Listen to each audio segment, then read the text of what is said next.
এক সুন্দৰ পৰিৱেশেৰে আজি গৰু বিহু আৰম্ভ কৰা হৈছে। মন্ত্ৰী জয়ন্ত মল্ল বৰুৱাৰ যি হৰি মন্দিৰ পৰিচালনা সমিতিৰ সভাপতিৰ লগতে উমেশ চক্ৰৱৰ্তী আহি উপস্থিত হৈছে, মনোজ চৌধুৰী আছে। এইদৰে তেখেতসকলে ইতিমধ্যে যি শুভাৰম্ভণি কৰিছে, এক আচলতে বৈদিক প্ৰথাৰে তেওঁলোকে আৰম্ভ কৰিছে গৰু বিহু। আৰু যি হৰি মন্দিৰৰ উদ্যোগত আয়োজন কৰা হৈছিলে এই গৰু বিহু, ইতিমধ্যে কেইবাটাও গৰু আনি ৰখা হৈছে আৰু অলপ পিছতে আনুষ্ঠানিকভাৱে আচলতে এই যি নদীৰ ঘাট, এই নদীৰ ঘাটত গৰু ধোৱা হ'ব। আমি দেখুৱাব বিচাৰিছোঁ এয়া গৰু অনা হৈছে নৈৰ ঘাটলৈ। আমি যদি দেখুৱাব বিচাৰোঁ, মোৰ সহযোগী ৰাজুৱে দেখুৱাইছে কি ধৰণে গৰুবিলাক অনা হৈছে।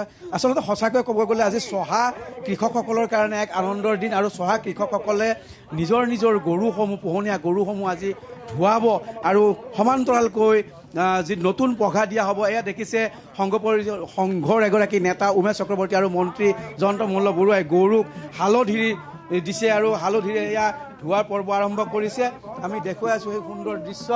আজি এই পবিত্ৰ গৰু বিহুৰ দিনাখন এনেকৈ আহি গৰুক গা ধুৱাবলৈ পায়, কাৰণ আমাৰ অসমীয়া জীৱনৰ, কৃষক জীৱনৰ আটাইতকৈ ডাঙৰ পৰম্পৰাটো হ'ল গৰু বিহু। কাৰণ গৰু এনেকুৱা এটা জীৱ যিয়ে আমাৰ গোটেই কৃষক জীৱনটো চলাই ৰাখে।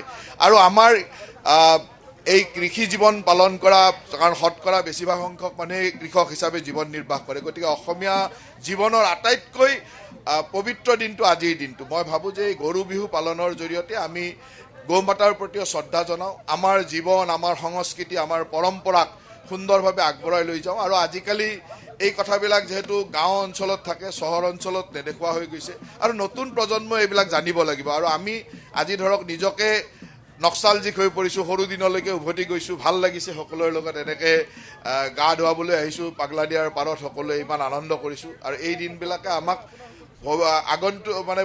অতীতৰ দিনবিলাকো মনত পৰে আৰু ভৱিষ্যতৰ দিনৰ সংকল্প ল'বৰ কাৰণেও উৎসাহিত কৰে।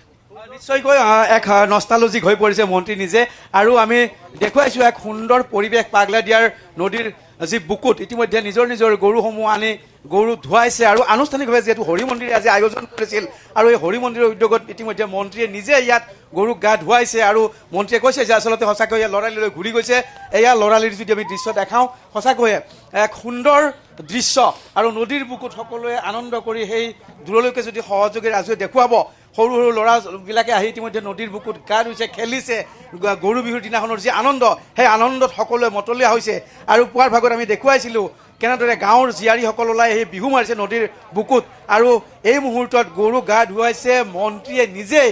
সেই পৰিৱেশো আমি দেখুৱাইছোঁ। মন্ত্ৰী জয়ন্ত মল্ল বৰুৱাই নিজৰ সমষ্টিৰ কৃষকসকলক এইদৰে আচলতে সংগ দিছে, তেওঁলোকক আনন্দ দিছে যে সঁচাকৈয়ে যে কৃষকসকল যিহেতু সমাজৰ এক ধৰণী স্বৰূপ সকলোৱে কয়। আৰু সেইকাৰণে আজি কৃষকসকলক বা পশুপালকসকলক এইদৰে সহযোগ কৰিছে।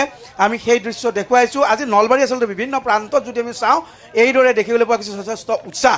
আমি প্ৰথমতে দেখুৱাইছিলোঁ নলবাৰীৰ গড়েমাৰীৰ দৃশ্য, পাগলাদিয়াৰ পাৰত সুন্দৰকৈ গৰু গা ধোৱা হৈছিলে। আৰু এই মুহূৰ্তত আমি দেখুৱাই আছোঁ নলবাৰীৰ সন্ধ্যাৰ পইলাঘাটৰ দৃশ্য। পইলাঘাটৰ পাগলাদিয়া নৈত এইদৰে গৰুক গা ধোৱা হৈছে। আৰু পৰম্পৰা আছে ইয়াত গৰুৰ মালা, যে লাও বেঙেনাৰ মালা দিয়া হয়, লাও বেঙেনাৰ মালা গৰুক দিয়া হ'ব আৰু সন্ধিয়া 9 পঘাৰে গৰুক বন্ধা হ'ব। এক সুন্দৰ পৰম্পৰা আৰু এই পৰম্পৰা সুন্দৰকৈ পালন কৰা হৈছে। এইবাৰো তাৰ ব্যতিক্ৰম হোৱা নাই। ৰঙালীৰ উৎসাহ মই আচোন এটা এগৰাকী কাষলৈ যাব বিচাৰিছোঁ। মই আপোনাৰ কাষলৈ আহিব বিচাৰিছোঁ। আজি এক সুন্দৰ পৰিৱেশ, আনন্দৰ এক পৰিৱেশ আৰু ৰঙালীক আদৰাৰ সুন্দৰ প্ৰস্তুতি। কি কওঁ? নলবাৰী জিলা ৰঙালী বিহু সন্মিলনী এই ব্যতিক্ৰমী প্ৰায়স, কাৰণ গৰু বিহু আৰু এই নতুন প্ৰজন্মক এই শিপাৰ লগত সম্পৰ্ক। আৰু আমি নতুন প্ৰজন্মক এনেধৰণৰ বিহুৰ জৰিয়তে আমি আগবঢ়াই লৈ যাব লাগিব, কাৰণ আমাৰ কৃষ্টি সংস্কৃতি নতুন প্ৰজন্মই ধৰি ৰাখিব লাগিব। আৰু এটা সুন্দৰ পৰিৱেশ আপোনালোকেও দেখিছে, ইয়াত বিভিন্ন প্ৰান্তৰ পৰা ৰাইজসকল ওলাই আহিছে, যিহেতু এইটো কৃষিভিত্তিক উৎসৱ। গতিকে গৰুক ধুৱাই আমি এই বিহু উদযাপন কৰিছোঁ।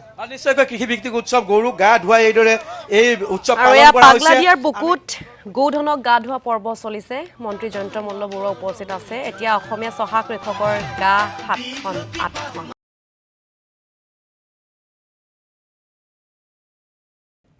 আৰু আমি আপোনালোকক নলবাৰীৰ পৰিৱেশ দেখুৱাইছোঁ।